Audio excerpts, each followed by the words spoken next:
All right, in this video, I'm going to show you how to create product variants. So we've got our dog bed here, so let's click into that product. And I want to create multiple variants of this dog bed. So I want big dog beds and small dog beds and red dog beds and blue dog beds. That sounds like a Dr. Seuss poem. To enable our product variants, we're going to come here to our settings. We're going to click on variants.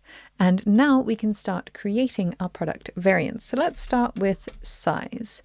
And we're going to go ahead and have a small dog bed, a medium dog bed, and a large dog bed. Then we can go ahead and hit save. So now those product variants have been created, and we can click into each of these product variants and we can go ahead and give them a price. So if the small dog bed is $99, then maybe the medium dog bed is $129.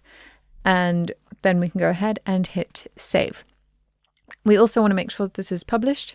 So once you've updated all of the details for this product, you can go ahead and save the changes, make sure it's published. And of course, you have all of your advanced settings as well. So you're going to want to add the relevant images and extra information to each product. So we're going to go ahead and hit save. Then to edit the next one, we'll come here to our large dog bed. And if the medium dog bed was 129, maybe this is 159. And then again, we're going to come here, publish the changes, and hit save. So now we have those three variants. You can create more. So we've got our sizes for variants, but maybe we've got different colorways. So let's say that we have different colors of this bed. So we're going to say color, and we've got red, blue, and yellow, and we can hit save. So now you'll see that instead of just 3 variants, we have 9. We've got small red, small blue, small yellow, medium red, medium blue, medium yellow, and large red, large blue, large yellow.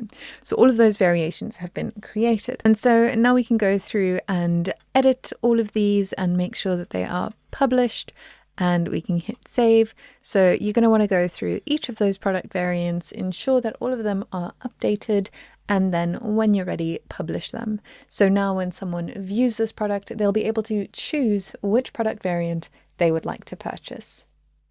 So that is how you can create a product variants. In the next video, I'm going to show you how to set up product bundles. I'll see you there.